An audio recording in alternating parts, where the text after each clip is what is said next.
Hi, this is Greg with Lionquestfitness.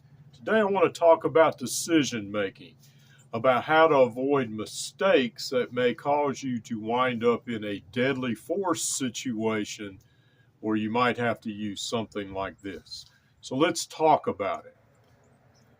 First off, you have to learn to predicate your actions on fact and not fiction. Now, I love Westerns.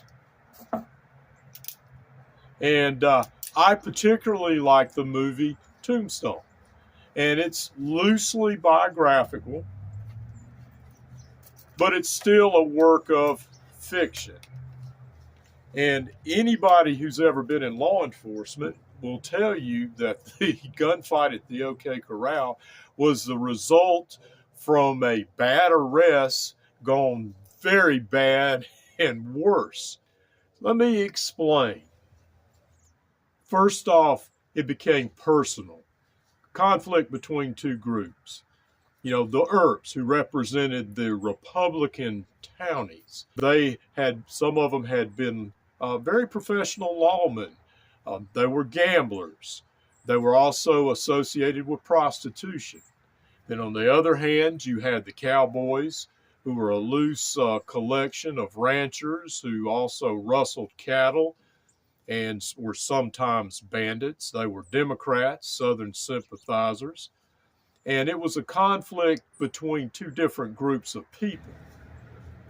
Now, what precipitated the gunfight was a cowboy by the name of Ike Clanton, who'd been shooting his mouth off about they was going to kill the Earps. Because he'd gotten arrested. He was, he'd been drunk for, several days, and he just needed to go home and sleep it off. And he met with some of the other cowboys at the end of town who were fixing to leave town. And that brings up a good point. Ike Clanton was known for his braggadocious nature. Let it go. Tell him to go home and sleep it off. And as far as the other cowboys, they were on their way out. But Virgil Earp took the threats personal. So he gathered his brothers and allowed Doc Holliday, who was a notorious gambler, drunkard, and killer, to accompany them. At the time, I believe Morgan was a part-time deputy marshal for his brother Virgil, but Wyatt was not actively in law enforcement. He had a well-deserved reputation as a very able law enforcement officer in the Kansas cow towns. But at this point in time, he was not active law enforcement, but he came along with his brothers. All right. Now, the Cowboys were leaving. Why did they have to make a stand? Why did Virgil Earp feel like he had to make a stand? Now, there's a sheriff at that time of that county named Johnny Behan who played both sides of the street, a little bit on the shady side, like many politicians that day and today. And he told the Earps and Doc Holliday, well, I've already disarmed the Cowboys. See, there was a law in Tombstone that you couldn't go about with a firearm. But once again, they were leaving.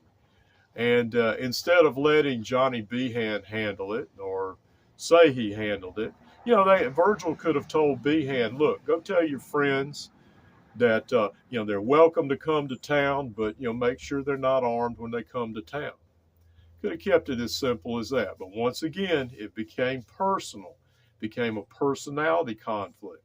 Also, you have Doc Holliday, who was a very disreputable person who was with them.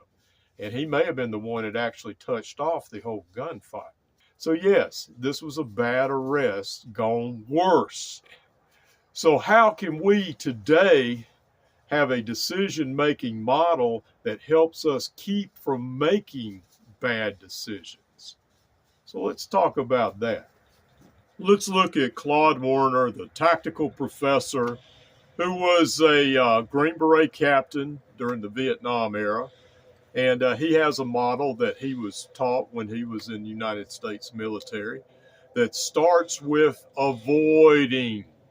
As a special forces operator, I don't think they called them that at that point in time, but they had specific orders and specific missions. You avoided the enemy. And that's what we can do, avoid. Avoid trouble. Avoid troubling situations.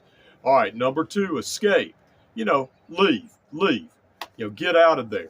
Hey, apologize. Oh, I'm sorry, man. Hey, I don't want any trouble. Or it could be maybe more stern. But the bottom line is you get out of there.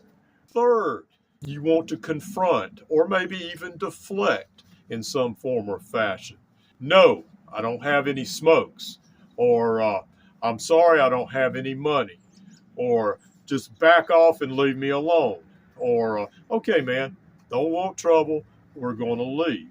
It can be assertive or it can be more apologetic. But once again, escape.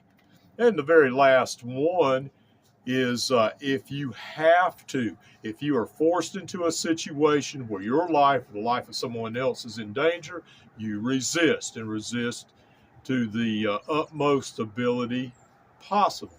Now, resistance can be as simple as a push, deflecting a punch, using some type of restraint hold, maybe using some type of improvised bludgeon, or it may even be even more so deadly force if that's what it's called for.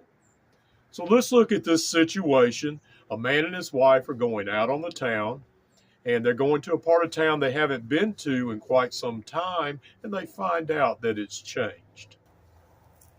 Hey, I don't like the looks of this place. I think me and you better go ahead and leave. Yeah, I see that guy coming towards us. Let's go the other way. No, we don't smoke. Don't have any money either. I'm sorry.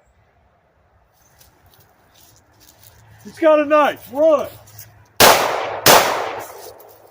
All right, but the main thing is to avoid trouble and keep that head on a swivel. And this is Greg with Lionquestfitness.